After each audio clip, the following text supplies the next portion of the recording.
오늘 이렇게 제가 살던 그 도시에 와서 그리고 여러 번 교제하고 방문했던 교회에 와서 다시 하나님의 말씀 들고 서니까요 감회가 좀 새롭습니다. 저보다 조금 먼저 오신 분들이 몇 분 계셨는데 와 보니까 한 두 분 정도 이렇게 파킹랏에서 기다리고 문이 안 열려서 기다리는데 저도 조금 일찍 와서 한 분 한 분 인사를 나누다가 이거 안 되겠다 싶어서 제가 좀 숨었습니다. 숨었다가 다시 나타났는데 현관 입구에 보니까 그 성서윤의원에서 말씀에 대해서 말씀 묵상에 대해서 소개해 놓은 그 안내문이 있더라고요. 그리고 또 주일말 설교를 하라고 초청해 놓고 짧게 하라 그러는 교회는 또 처음 봤어요. 그래서 보통 저한테 이제 이메일을 주셨는데 20분 내로 하라고, 그래서 지금 제가 50분에 이제 끝내도록 그렇게 하겠습니다. 근데 그렇게 하는 이유가 있는 것 같아요. 왜 그런가 보니까 주중에 늘 말씀 묵상을 하시니까 우리 형제 자매님들이, 성도님들이, 장로님들께서, 집사님들께서 주일날 목사님의 말씀을 의지하지 않아도 된다는 그런 메시지인 것 같아요. 보니까 온 교우들이 같은 성경 본문, 오늘 출애굽기 30장인가요? 본문 말씀 같이 묵상을 하셨을 텐데 정말 이 주일날 말씀이 선포되는 것도 중요하지만 주중에 매일 아침에 하나님과 교제하는 거. 그래서 거기 보니까 말씀 묵상을 간단하게 요약을 하면 말씀으로 기도하고 말씀대로 실천한다 이렇게 되어 있습니다. 예수님께서 오늘 이제 우리 마태복음 18장 말씀을 함께 읽었는데요. 예수님께서는 말씀을 하실 때 하나님 나라에 대해서만 말씀을 하셨어요. 물론 이 세상에 대해서 많은 것들을 비유로 말씀을 하셨지만 그 비유의 모든 핵심의 내용은 하나님 나라에 대한 것입니다. 마태복음 18장 오늘 본문을 15절에서 20절을 오늘 말씀 나눔 제목으로 전해드렸더니 이미 우리 장로교에서는 다 마태복음을 다 훑으신 모양이에요. 그래서 이미 설교를 했노라 그러시면서 정말 짧게 하라고 이제 그렇게 말씀해 주셨습니다. 짧게 하겠습니다. 제가 그 우리 장로교회 홈페이지를 들어가 봤어요. 그랬더니 목사님께서는 군더더기 없이 수요일날 강론이나 주일 강론을 아주 짧게 하시는데 그 정도의 토양이 잘 만들어졌기 때문에 그 말씀을 짧게 드려도 다 들으시는 것 같아요. 저도 가능한 한 이제 그 요약 정리를 해서 그렇게 말씀을 드릴 텐데요. 오늘 말씀이 마태복음 18장입니다. 그런데 마태복음을 읽어보시면 아시겠지만 마태복음은 하나님 나라에 대한 내용이에요. 물론 마가복음을 기록하면서 첫 시작을 하나님의 아들 예수 그리스도의 복음의 시작이다 이렇게 말씀을 하셨습니다. 예수 그리스도 복음의 시작이다. 곧 예수 그리스도가 복음이라는 거죠. 그런데 그 마가복음뿐만 아니라 이제 나머지 세 개의 복음에서도 다 하나님 나라를 다루고 있는데 특히 마태복음은 아주 기가 막히게 하나님 나라를 설명합니다. 오늘 함께 읽은 18장의 말씀은요, 예수님께서 하나님 나라를 설명하실 때에 굉장히 쉬운 언어로 우리에게 말씀을 해주셨어요. 그래서 그 쉬운 언어가 우리가 알아듣기에 편한 언어, 그 당시에 많은 사람들이 알아듣기에 편한 언어로 말씀을 하셨는데 이 마태복음은 1장부터 28장까지 되어 있습니다. 근데 그것을 먼저 잠깐 살펴보고 오늘 18장이 어느 정도에 위치되어 있는가, 그리고 함께 읽었던 우리 마태복음 18장 15절에서 20절 말씀이 어떠한 의미가 있는가를 좀 살펴보겠습니다. 우리 마태복음이 전부 몇 장까지 되어 있다 그랬죠? 28장까지 되어 있습니다. 오늘 저하고 마태복음을 다 읽으시는 겁니다. 마태복음 1장부터 28장까지 되어 있는데요. 그 중에서 사실 마태복음 다른 걸 다 빼고 이것만은 꼭 읽어야 되는 데가 5군데가 있습니다. 그것이 첫 번째가 우리들이 잘 아는 마태복음 5장부터 7장까지. 이걸 뭐라 그러죠? 산상수훈이라고 합니다. 산에서 예수님께서 가르치신 말씀, 아주 보배로운 말씀이라 그래서 산상보훈이라고 하기도 합니다. 영어로는 Sermon on the Mount, 그래서 그 동산에서 하신 말씀, 동산에서 하신 설교인데요. 이 마태복음에는 예수님이 설교가 5군데가 나옵니다. 이 5군데의 설교가 나오는데 그 첫 번째 설교가 바로 이 산상수훈이에요. 1장에서 4장까지는 태어나심과 그 다음에 족보를 통해서 태어나심과 정말 예수님께서 공생에 사역하기 전까지 세례 받으시고 시험 받으시는 이야기가 나오고 첫 번째 설교가 하나님 나라의 설교 5장, 6장, 7장이 나옵니다. 이거는 꼭 읽어보셔야 되고요. 다른 건 다 몰라도 성경의 핵심적인 말씀이 마태복음 5, 6, 7장입니다. 그게 첫 번째 설교입니다. 설교가 몇 개가 나온다 그랬죠? 5개. 근데 두 번째 설교가 어디 나오냐면요. 마태복음 10장입니다. 마태복음 10장은요. 가서 댁에서 읽어보세요. 이제 마태복음 5, 6, 7장을 가르치신 다음에 예수님께서는 항상 이런 패턴으로 가세요. 하나님의 말씀을 강론하시면 제자들에게 살도록 하시고 혹은 당신이 말씀하신 대로 가서 행하셔요. 하나님 나라를 말씀으로만이 아니라 병든 자 고치시고 눌린 자 일으키시고 그 갇힌 자 자유롭게 하시고 절른 발이 일으키시고 그렇죠? 그것이 은혜를 선포하시고 그래서 하나님 나라를 이 땅에 가져오십니다. 그렇게 행동을 하시고 나서 다시 이제 제자들을 모아놓고 말씀을 해주시는데 그것이 예수님의 설교인데 두 번째 설교가 10장입니다. 이 10장은 무슨 내용이냐면요. 예수님이 제자들을 부르셨어요. 근데 제자들 몇 명을 불렀을까요? 네? 크게 몇 명 부르셨죠? 예, 12명을 부르셨는데 12명을 불러놓기만 하시고 그냥 알아서 하라 그런 게 아니고요. 계속 하나님의 말씀을 가르치십니다. 이 산상수훈은 12제자에게만이 아니라 모든 그리스도인들에게 굉장히 큰 무리들에게 가르치셨다면 12제자를 모아놓고 너네들이 어떻게 복음을 전해야 되는지를 이제 가르쳐 주십니다. 그래서 정말 그 이방인에게 가지 말고 차라리 잃어버린 이스라엘의 집으로 가라 말씀하시면서 갈 때에 너네들이 전대를 갖지 말고 두버롯도 가지지 말고 그런 말씀을 하시면서 제자들이 가서 무엇을 해야 될지를 잘 가르치십니다. 그것이 두 번째 하나님 나라 백성으로서 제자들이 해야 될 일을 이제 설교로 말씀으로 가르쳐 주십니다. 그리고 그렇게 살라고 내보내셔요.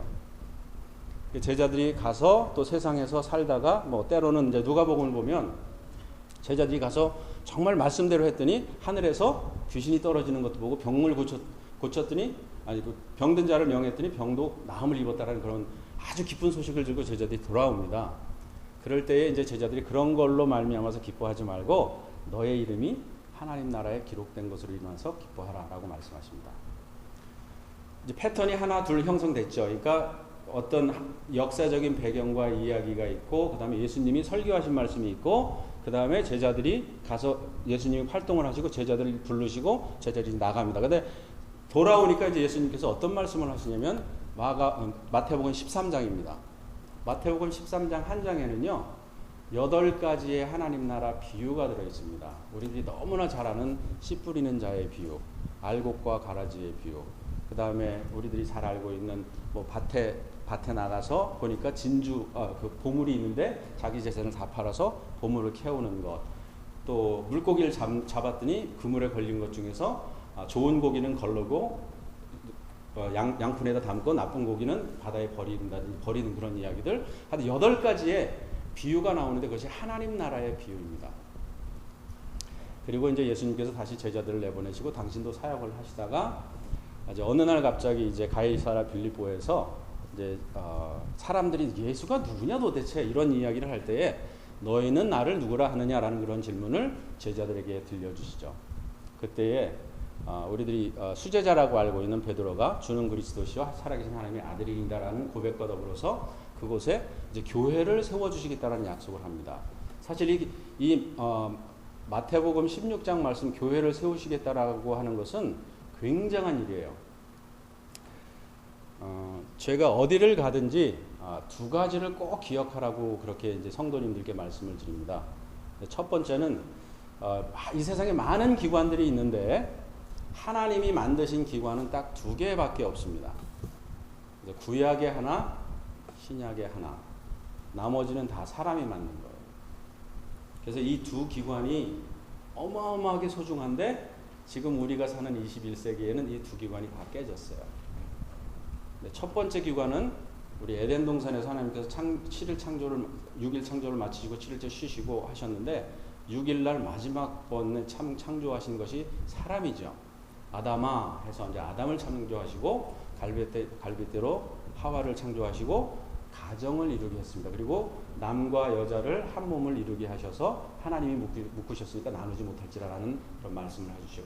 그래서 하나님께서 가족이라는 제도를 세우십니다. 그 이후에 이스라엘 백성들이 하나님을 거스리기도 하고 하나님의 말씀을 듣지도 않고 하다가 나라도 세우고, 이방 사람들이 다 나라 세우니까 자기네들 나라 세우고, 뭐 학교도 세우고, 요즘에 우리 학교도 세우고 하지만 이러한 모든 것은 하나님이 직접 세운 게 아니라 사람들이 세운 것이죠. 물론 기도하고 하는 경우도 있겠죠. 근데 어쨌든 하나님께서 구약에 세우신 유일한 기관은 가정입니다. 근데 예수님께서 이 마태복음 16장을 통해서 다른 기관을 하나 세우시는데 그것이 교회입니다. 그래서 이 세상의 모든 기관은 사람의 임의로 세워요. 뭐 법조인들의 모임이라든지 학교라든지 회사라든지 이런 거는 모두 다 사람들이 세워요. 도시도 사람들이 만들고 뭐 그렇게 하는데, 이 신약의 예수님께서 그 베드로의 고백 아래서 마태복음 16장 16절에서 이제 교회를 세우시는데, 이 교회가 이 땅 위에서 우리가 볼 수 있는 하나님 나라입니다. 그리고 2장 이후에 오늘 읽은 마태복음 18장에서 이제 또 다른 네 번째 설교를 예수님께서 들려주십니다. 그 네 번째 설교도 역시 하나님 나라의 법칙입니다. 오늘 나눔의 제목이, 말씀의 제목이 그리스도의 법입니다. 사실 성경 말씀 자체가 그리스도의 하나님의 법인데 왜 이것만을 가지고 그리스도의 법이라 그러냐면, 이건 제가 이제 붙인 게 아니라 성경을 많이 공부하는 사람들이 모여서 이것을 연구해 봤더니 이것만한 그리스도의 법이 없구나라고 해서 이제 그리스도의 법이라 그래요. 근데 이 세상에서 가장 잘 안 지켜지는 법이 이 법이라고 합니다. 어쨌든 그래서 18장의 네 번째 설교가 이제 마쳐지고요. 그 다음에 또 예수님께서 제자들을 내보내시고 당신도 가서 사역을 하시다가 마지막 이제 십자가에 달려 돌아가시기 전에 23장, 24장, 25장을 통해서 마지막 심판이 어떻게 일어날 것인가를 설교로 쭉 하십니다. 바리새인들에 대해서 독사의 자식들아 화 있을 진저 바리새인들과 서기관들, 이런 그 메시지를 6가지 아주 저주를 퍼붓는 그런 말씀으로 시작해서 마지막에 양과 염소의 심판하기까지 25장까지 쭉 예수님께서 하나로 설교를 하십니다. 말세에 무슨 일이 있을 것이며 기근이 일어나든지 지진이 일어나든지 정말 이 세상이 정말 큰 일이 일어날 거에 대해서 예수님께서 말씀하시면서 이제 예수님이 그 5번째 마지막 설교를 마치십니다. 그리고 십자가상으로 가셔서 십자가에 달려 돌아가시고 부활하신 후에 이제 우리에게 대사명을 주시고 이제 마태복음이 다 끝납니다. 이렇게 장황한 28장의 모든 내용을 한마디로 이야기하려면요, 하나님 나라예요. 그래서 다른 예수님의 행적을 보는 것도 참 중요하지만 예수님께서 강화로, 그러니까 그 강론으로 말씀하신 그 5가지의 그 설교를 우리들이 꼭 한번 공부하고 살펴봤으면 좋겠습니다. 그 맥락 속에서 이제 이 말씀이 들어갑니다. 오늘 18장 1절에서 14절까지도 읽었지만 거기에는 잃어버린 양에 대한 비유, 그 다음에 어린아이와 같지 않으면 하나님 나라에 결단코 들어갈 수 없다라는 그런 말씀을 하십니다. 하나님 나라에 대한 이야기죠. 그런데 하나님 나라를 우리가 이야기할 때에 굉장히 어려운 것으로 받아들입니다. 예를 들면 마태복음 5, 6, 7장 산상수훈을 우리들이 이해할 때에는 그 하나님의 말씀을 이 땅 위에서 지킬 것이 아니라 하나님 나라에 가면 이루어질 거라고 믿는 사람들이 많이 있습니다. 그러면 하나님 나라에서 가서 설교를 하면 되지, 예수님께서 이 땅에서 제자들에게 설교할 이유가 없죠. 그리고 하나님의 말씀을 우리들에게 지킬 만한 법으로 주시면서 못 지킬 거다라 그러면 우리들은 성경을 아무리 연구해도 희망이 없는 거죠. 그죠? 실제적으로 너무나 어렵게, 원수를 사랑하라 이런 말씀은 너무나 어렵기 때문에 우리들이 그렇게 믿습니다.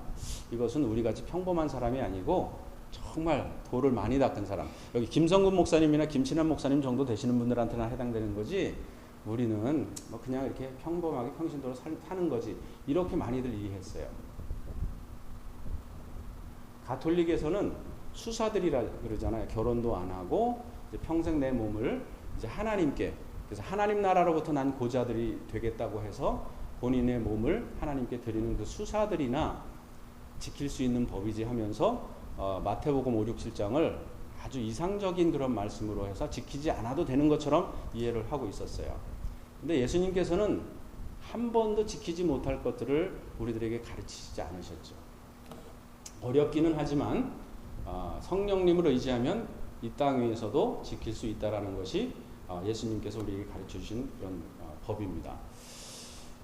오늘 이 18장의 말씀이 하나님 나라의 것이라면은 이제 하나님 나라의 백성으로서 어떻게 살아야 할 것인가, 특히 교회에서 이러한 일이 일어나면 어떻게 살아야 될 것인가를 우리들이 이제 따라가 보겠습니다. 우리는 하나님 나라를 뭐라고 이해합니까라고 그러면은 여러 가지로 설명할 수 있는데 오늘 저는 4가지로 짧게만 설명하겠습니다.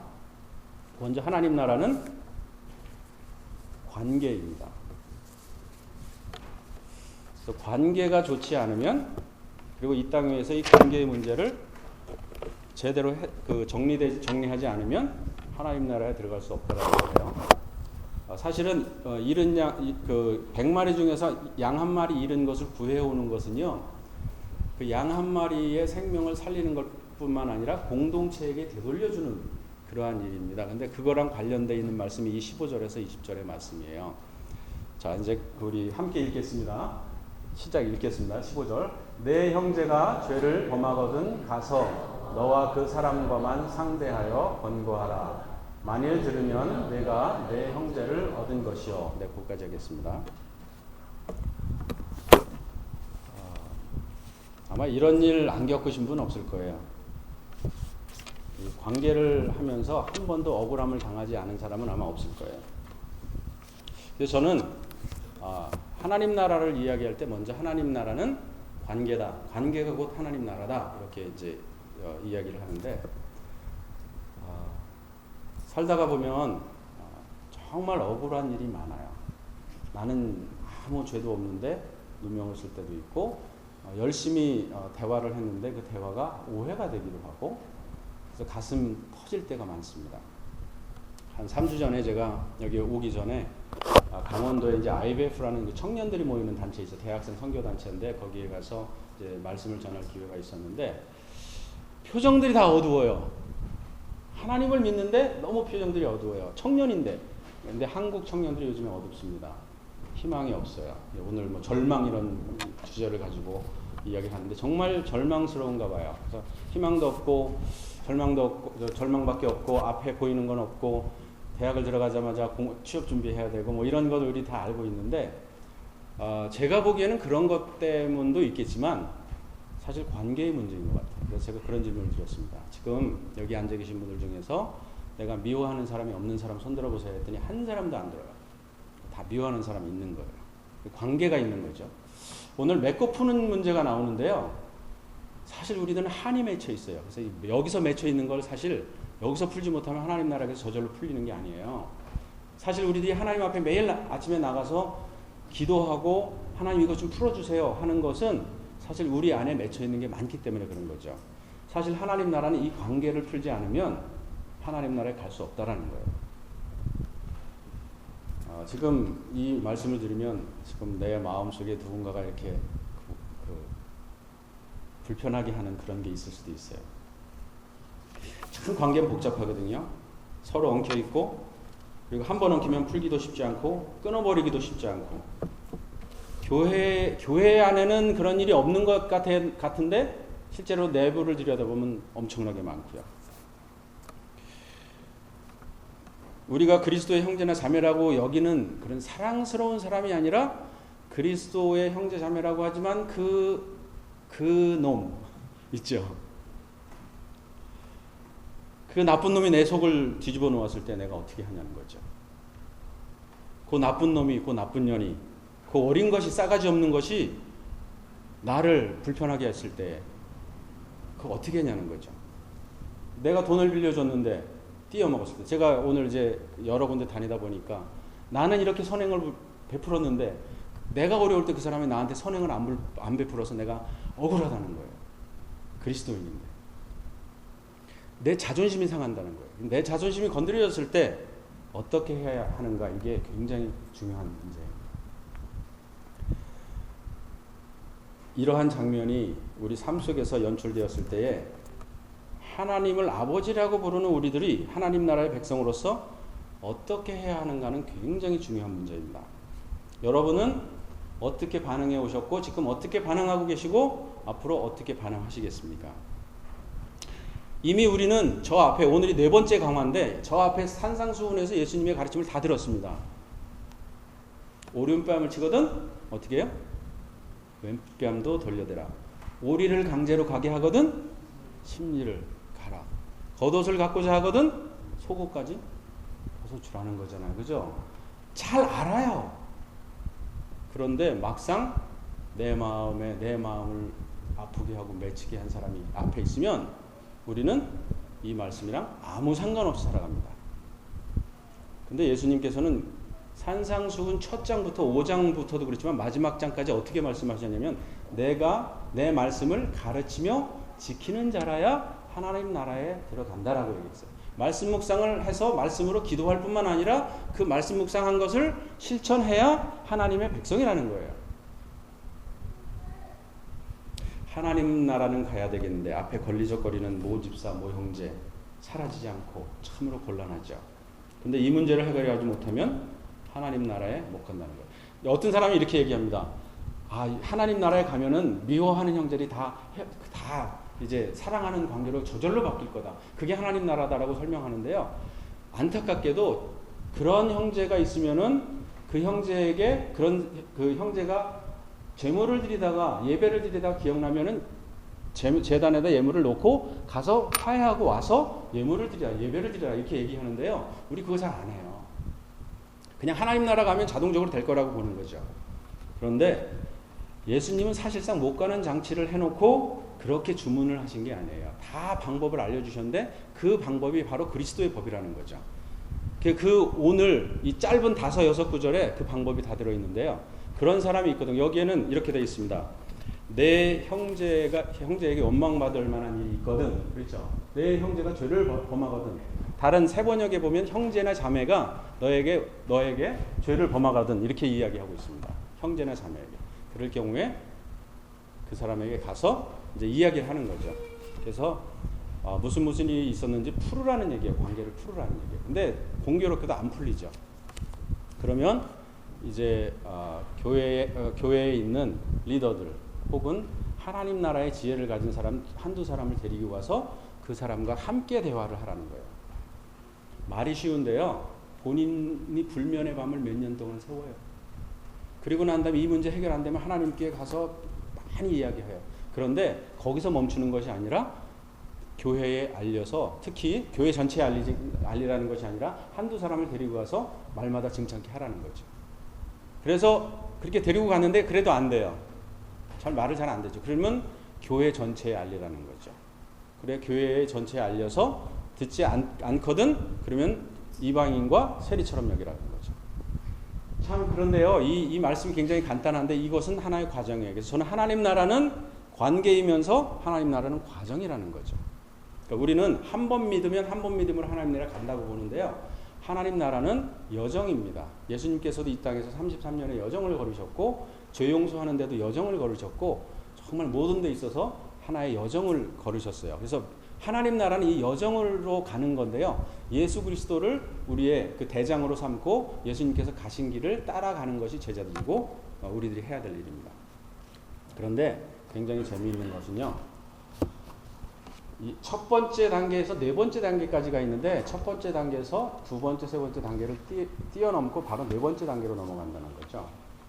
하나님께 기도하고 냉큼 내 마음의 판단을 내리고 이제 이거는 이 사람은 도저히 안 돼. 그냥 정죄해버리고 이방인과 세리와 죄인처럼 이제 여기죠.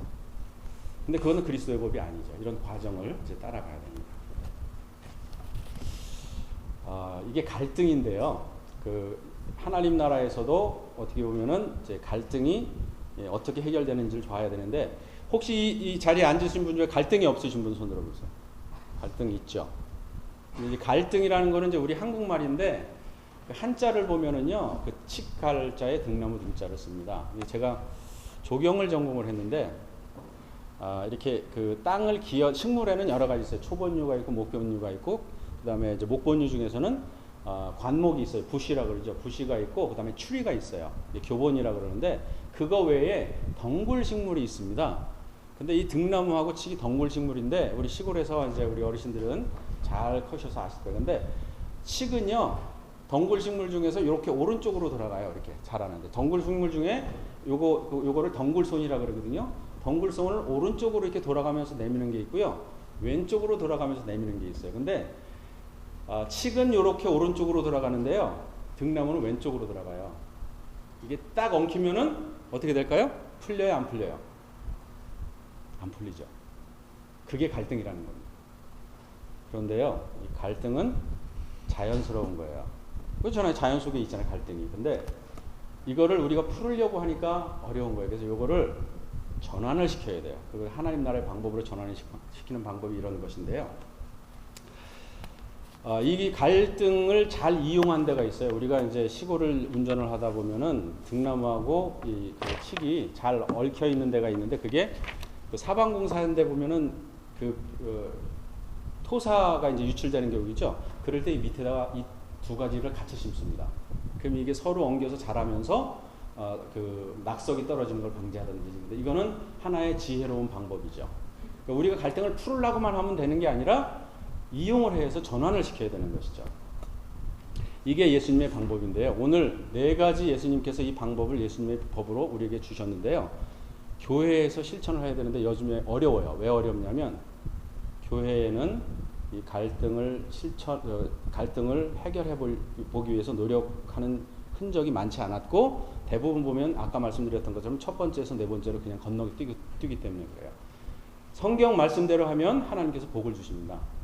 그대로 한번 해보시고 자기의 감정대로 하지 마시고 기도하시면서 형제님들 자매님들 맺혔을 때 찾아가고 지혜를 구하셔서, 그냥 무조건 찾아가지 마세요. 지혜를 구하셔서, 또 혼자 찾아가기 어려우면 교회 리더들에게, 그 다음에 안 되면 교회에 알리시면서 하는데, 교회에 알릴 만한 일들은 그렇게 많지 않을 거예요. 교회에 알릴 만한 일이 교회에 벌어졌다 그러면은요, 위기예요. 그렇지만 그럼에도 불구하고 이 법을 잘 따라가시면 좋을 것 같습니다. 이 말씀은요, 마태 공동체에게 주어진 말씀입니다. 다른 얘기로 하면 공동체의 그 한계가 명확한 그 공동체에 주어진 건데, 안타깝게도 요즘에는 공동체의 한계가 별로 많지 않아요. 그래서 우리 원하기는 이제 우리 장로교회와 예수전 교회는 이런 공동체의 그 펜스 있죠. 그 한계를 잘 이렇게 쳐서 누가 들어오는지 누가 나가는지, 이제 목자는 이제 그런 일을 하는 거죠. 양이 내 양인가 아닌가 그런 걸 잘 보는데, 그런 우리를 잘 치시고, 그리고 이 그리스도께서 정해주신 이 법을 따라 살다 보면 정말로 이 땅에서 이제 매일 것도 이제 풀면 하늘에서도 풀리고, 이 땅에서 매면 하늘에서도 매이는 그런 놀라운 역사가 일어날 것입니다. 사실 예수님을 따르는 제자들이 비켜갈 수 없는 게 있습니다. 그것은 예수님께서 우리에게 주신 명령이고 가르침입니다. 예수님은 우리의 구세주시고 주인이시기 때문에 이 말은 우리가 들어도 되고 듣지 않아도 상관없는 그런 말씀이 아닙니다. 거듭 말씀드리지만 예수님께서는 강론하시고 실천의 기회를 주시고 다시 강론하시고 또 실천하도록 우리를 초청하셨습니다. 그 패턴이 있습니다. 우리도 우리가 배운 성경 말씀을 묵상만 할 것이 아니라 이제 묵상해서 삶으로 옮기고, 나에게 1차적으로 적용을 해야 되지만 또 같이 더불어서 관계로서 적용해야 될 것은 그렇게 적용하면서 그리스도의 장성한 분량에 이르기까지 성장해야 될 줄로 압니다.